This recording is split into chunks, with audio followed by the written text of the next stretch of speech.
Si quelqu'un te dit, moi je suis traditionnaliste, non, c'est un menteur. Ça, retenez bien, hein, la nouvelle génération. La tradition n'est pas un isme. Dans sa définition anthropologico-philosophique, la tradition désigne, dans une acceptation un peu plus large, on va dire que c'est un ensemble de pratiques.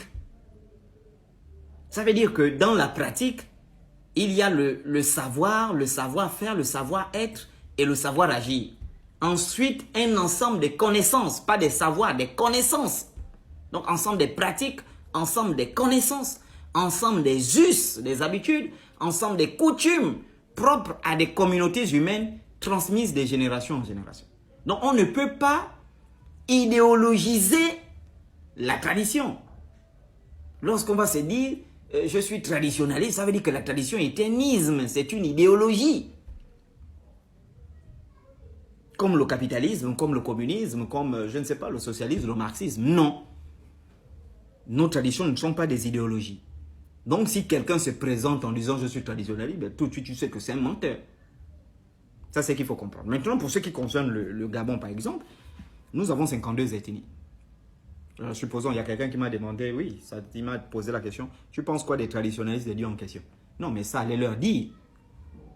Ils ne sont pas des traditionnalistes. Ce ne sont pas des traditionnalistes. Ce sont des conservateurs. Et il faut leur dire que le chocolat a dit, arrêtez de vous présenter sur les plateaux ou bien vous présenter sur TikTok comme étant des traditionnalistes. Non. Parce que s'ils se présentent comme des traditionnalistes, ça veut dire que la tradition gabonaise est une idéologie. Elle a déjà été idéologisée, elle a déjà été construite comme un tout. Ce qui est complètement faux. Et d'ailleurs, ça fait partie de mon combat pour que les traditions des différentes ethnies deviennent un tout. Donc, quand vous partez vous présenter en tant que traditionnaliste, ça veut dire que la tradition gabonaise a déjà une identité, elle constitue un tout, et toi, tu représentes cette identité-là. Ce qui est faux. Ce que vous voyez passer dans les émissions, ou je ne sais pas Dieu en question, et ils représentent leurs ethnies. Vous allez voir, ils parlent, ce sont des Fans, ce sont des Pounou, qui se présentent. Ils représentent leurs ethnies, ils ne représentent pas toutes les ethnies. Ils ne représentent pas la tradition des Pygmées. Ils ne représentent pas la tradition des Okandais. Je n'ai pas vu un Okandais là-bas, je n'ai pas vu un Simba dans cette émission-là. Donc, de façon assez claire, il y a 52 ethnies. Et dans chaque ethnie, il y a des valeurs sociales, il y a des valeurs traditionnelles, des valeurs culturelles, des valeurs spirituelles, des valeurs religieuses, si vous voulez. Nous, maintenant, notre objectif, c'est de faire quoi? C'est de créer une identité religieuse et spirituelle nationale propre au Gabon. Alors, qu'est-ce qu'il faut faire? Mais le travail, il est simple. Il faut prendre ce qui est bien dans chacune des 52 ethnies sur le plan social. Parce que chaque ethnie, on appelle ça des pays à l'époque. C'était des pays. Quand vous écoutez Pongo, Pongo, c'était le pays de Pongo.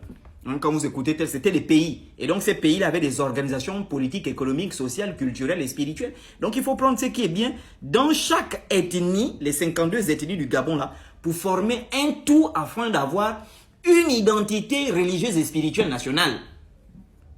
Et là, on pourra désormais dire que voici l'identité spirituelle, voici l'identité spirituelle du Gabon, voici l'identité spirituelle, l'identité religieuse du Gabon, et etc. Voilà, donc ceux qui passent aux émissions dire que ce sont des traditionnalistes, ce ne sont pas des traditionnalistes, ce sont des conservateurs. Ce sont des gens qui sont initiés à des rites, et puis ils défendent la tradition gabonaise. Ce sont des conservateurs. Et deuxièmement, autre chose, c'est que parmi eux, il y a, je vois beaucoup plus des initiateurs. Voilà.